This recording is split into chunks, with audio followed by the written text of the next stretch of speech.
Okay, here's an update on the building project. I realized that I never did a walk around video of the foundation, so this video will serve dual purpose as an update on the construction process, as well as some comments about the foundation, which was poured back in early December. It's now February. We had a little bit of a delay after the slab was poured due to the holidays and then some weather, some rain coming through, which for our area only amounted to about 2 inches, but is considered a fairly torrential downpour. But as you can see here, the steel's going up, which is great. This is actually just 2 days of work, so it goes up very quickly. It's really a giant director set. It's all pre-engineered, all bolts together, all the welding's done at the factory under controlled conditions. So here on site, it's just a matter of raising it into place, bolting everything up, plumbing it, squaring it, and so on. And then it gets sheeted, insulated and sheeted. So it's a 50 by 100 building, 50 feet wide, and then I'm looking down the length of 100 feet. And I would say the framing itself, or the structural components themselves, were about halfway done at this point. I would expect that they'll finish this portion of the project by as early as Wednesday. It's Sunday right now as I'm recording this, and then they'll sometime shortly thereafter start putting the sheeting on, which is steel sheeting. So the foundation turned out to be 160 yards of concrete, and a little bit more than was expected. The excavation process required about 5 feet of the native material to be removed from the site, and then new pit run, which is a mix of rocks and gravel and dirt, to be brought in. So that came out of a nearby gravel pit up in the mountain area. We're down here in the valley. And that material is brought in. It has to be laid in 1 foot thick layers, compacted, and then each layer has to be tested and certified by an engineer for the density and moisture level. And the reason that's all necessary is we have what's called expansive soils here. A lot of people think of the desert as sand, but at least in our area, it's really a fine, powdery material. Technically, it's decomposed caliche. Because of that, it's very susceptible to expansion and contraction on those rare occasions when we do get rain. We only get about 4 or 5 inches a year here, but it tends to come in fairly substantial downpours a few times a year. So anyway, the construction process requires a pretty extensive process of building a gravel pad, and then once that gravel pad is built, again about 5 feet thick, to a point where it's about a foot above the prevailing grade, then the trenches for footers have to be dug, and some of my other videos show that. And frankly, the guy that dug the footers went a little crazy and overdug them, I would think, in some areas. As a result, the concrete contractor had really no choice but to fill those areas all with concrete. So the footers wound up being quite a bit larger than they had to be, and even by design, they were well above minimum standards for this area. So the guys doing the concrete told me that the footers were more comparable to what they would do in commercial construction out here. For example, very comparable to a new fire barn they just built down the road from me. and normally wouldn't be built to that extent for a residential project.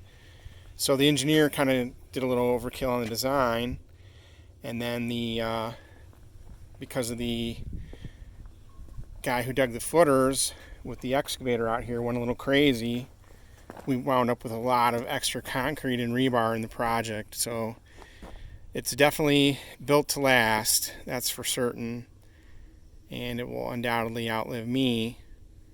I don't have kids, but hopefully it'll stay in the family for many years to come.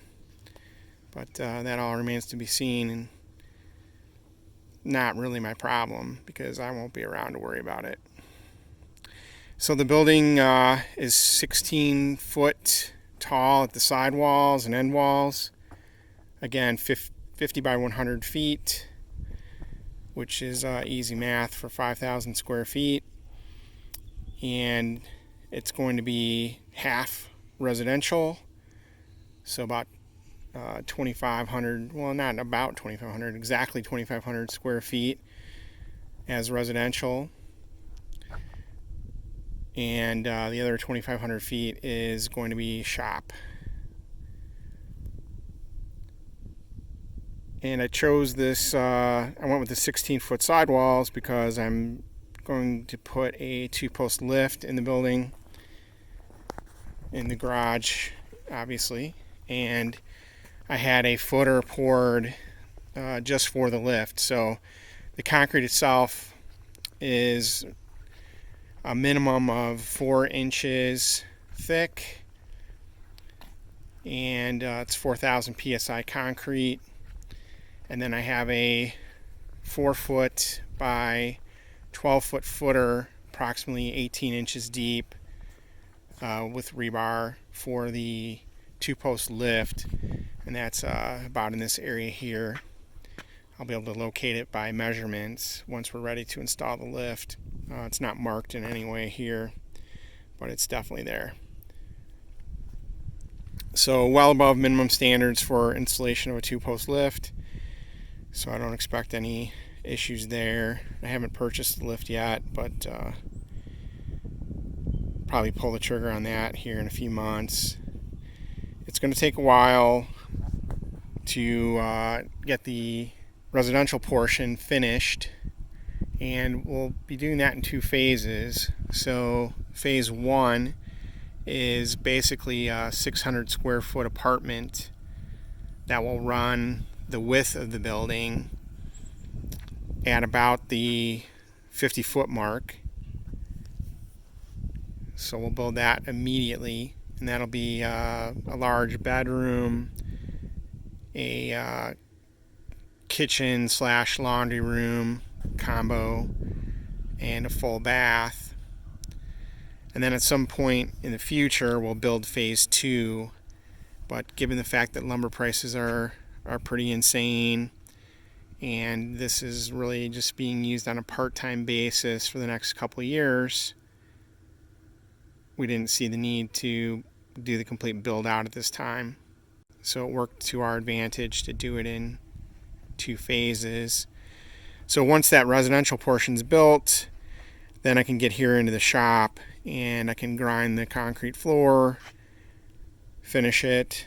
Probably going to use a polyurea system with vinyl flake, kind of similar to what you see with those epoxy garage floors, but the next generation of materials with some benefits over epoxy, such as UV resistant finish, which is important here because anytime you open the doors, these doors will be southern facing.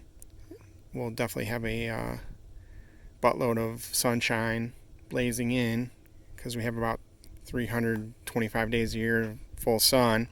So that UV resistant feature of the polyurea is definitely a benefit over a conventional epoxy type system, just in terms of the color retention and not getting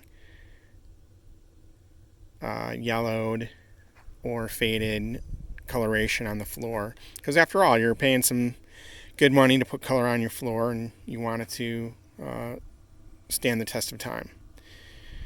So that's about it right now. As you can see, these penetrations throughout the slab are for plumbing.